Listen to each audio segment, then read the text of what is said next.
Have you ever stopped to wonder, what if the Earth just stopped changing forever?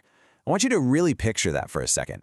Imagine looking out your window and knowing that the landscape you see will never, ever change. No new mountains pushing up into the clouds, no deep valleys being carved out over millennia, no rivers shifting their courses to shape the land. Our planet would be entirely static, just locked in time. But thankfully, that is absolutely not the world we live in. We live on a dynamic, breathing, constantly shifting planet that is literally redesigning itself every single day. Welcome to This Explainer. Today, we're going on a massive global tour of our incredible planet to explore the major landforms of the Earth. We're going to look at how towering peaks, vast flatlands, and massive natural tables are continuously created and reshaped by incredibly powerful forces acting both deep inside and right on the outside of our world. Here's our roadmap for today's journey. First, we'll look at the forces shaping our Earth, then the sculptor's tools, the mighty mountains, the tablelands or plateaus, the fertile plains, and finally, we'll tie it all together with our ever-changing planet. Let's get right into it. Section 1. Forces shaping our Earth. The builders versus the sculptors. Okay, so to really understand how landforms are made, you first have to understand this epic tug-of-war happening all over the globe. I like to think of this as the ultimate battle between the builders and the sculptors. And there's a very clear division of labor here. On one side, we have internal forces, also known as endogenic forces. These are the builders. They operate deep beneath our feet, where immense heat and pressure cause the Earth's crust to shift, uplift, and crack. Think of earthquakes, volcanic eruptions, and massive tectonic plates colliding to push land upward. They essentially build the foundation. On the flip side, we have external forces, or exogenic forces. These are the sculptors, and they work right here on the surface. These forces, driven by rushing rivers, howling winds, creeping glaciers, and crashing sea waves, take the raw material pushed up by the builders and they wear it down, carving it into the beautiful shapes we see every single day. Section 2. The sculptor's tools. Break it, move it, drop it. So, let's look a little closer at those external sculptors. How exactly does a gentle breeze or a flowing river take down a massive, solid rock mountain? Well, they follow a relentless three-step process. Step 1 is weathering. This is the physical breaking down of rocks. It happens when intense heat expands a rock, or freezing water cracks it open, or even when tiny plant roots force their way into little crevices and split the stone completely apart. Now the rock is broken, but it hasn't gone anywhere yet. That brings us to step 2, erosion. This is the actual carrying away of those broken pieces. And finally, step 3, deposition. Because what goes up must come down, and what gets carried away must eventually be dropped. When the wind dies down or the river slows its pace, all those materials are deposited, gradually building entirely new landforms. I want to make sure we're absolutely crystal clear on erosion, because it's a word that gets tossed around a lot. Erosion is specifically the continuous removal and transportation of that weathered earth material. Think about it like this.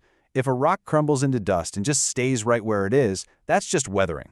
But the exact moment a river grabs that dust and sweeps it downstream, or a glacier scrapes it across a valley, that is erosion in action.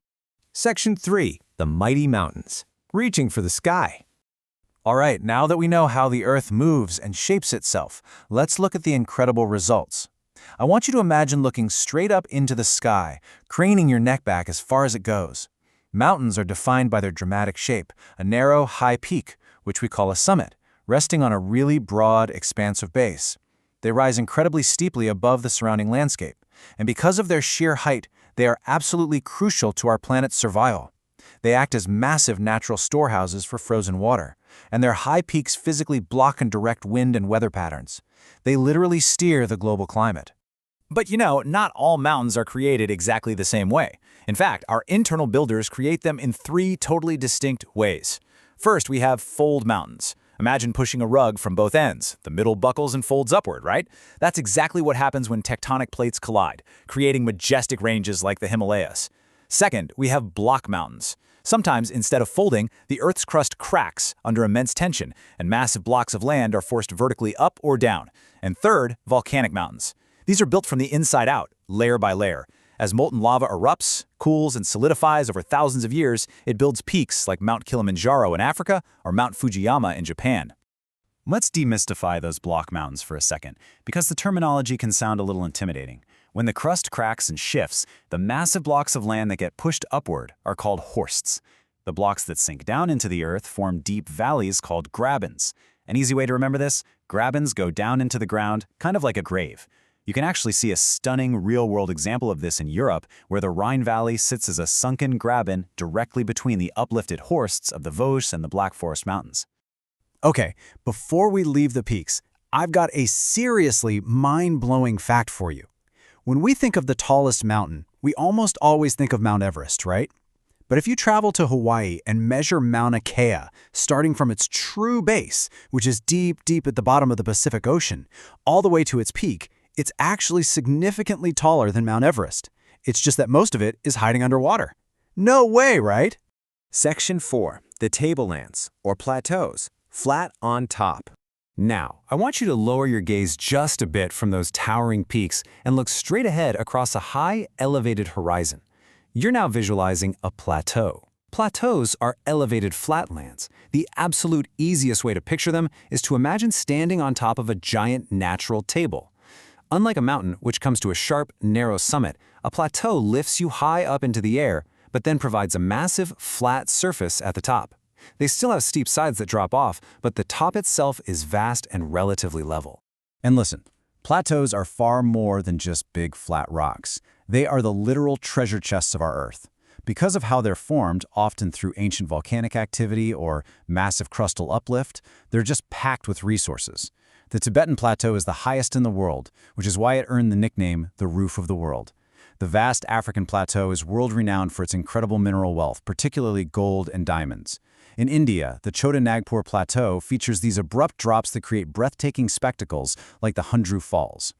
And the Deccan Plateau, also in India, is actually an ancient lava plateau.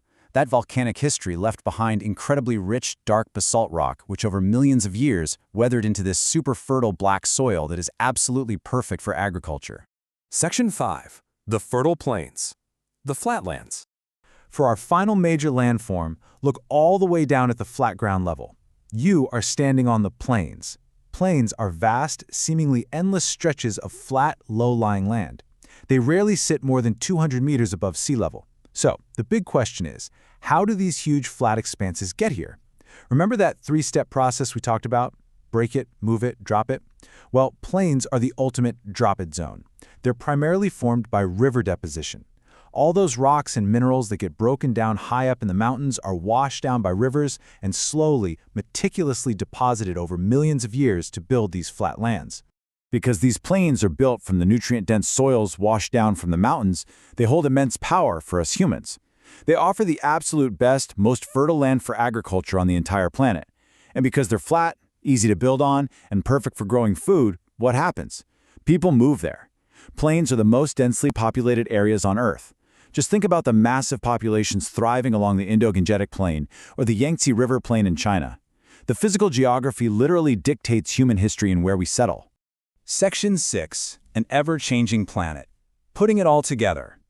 We've seen the dramatic, dizzying heights and the fertile flats, so let's step back and look at the big picture, bringing the builders and the sculptors together. If we compare them side by side, mountains have that high peak and broad base. They're amazing for tourism and they act as our global water towers. But because they're so rugged, the human population there is very low. Plateaus are those elevated tablelands. They're the mining hubs of the world, with a medium population. And plains? They are the flat, low-level lands driven by agriculture and city building, housing a very high percentage of humanity. So why does this all matter? Because understanding these landforms helps us understand where our resources are, how our weather works, and exactly why human beings live where they do. To really ground this in reality, let's look at one country that perfectly showcases all three of these: India. In the north, you have the Great Himalayas, massive fold mountains acting as a physical shield and a huge climate barrier. Just beneath them, built entirely from the erosion of those very mountains, are the northern plains of the Ganga and Brahmaputra rivers, which literally feed the nation. And dominating the south is the Deccan Plateau, that ancient lava tableland providing the rich black soil essential for crops. It's really a perfect microcosm of our dynamic planet. So, let's recap this grand continuous chain reaction. Step 1. Internal endogenic forces push up the land, creating massive mountains and plateaus. Step 2. The external sculptors immediately go to work on the surface, weathering and eroding those high peaks. Step 3. That eroded material is carried away and dropped through deposition, creating vast, fertile, flat plains. It is just a brilliant, never-ending recycling program of rock and earth. Which brings us to our final thought. The Earth's surface is not a fixed, static painting. It's an active construction site. It is constantly being shaped by powerful forces that build, break, move, and recreate the land around us. As you walk outside today, I want you to look at the ground and ask yourself, what forces are acting on this very spot, and what entirely new landforms are slowly being built right under our feet at this exact moment? Thank you so much for joining me on this explainer. Keep wondering and keep exploring.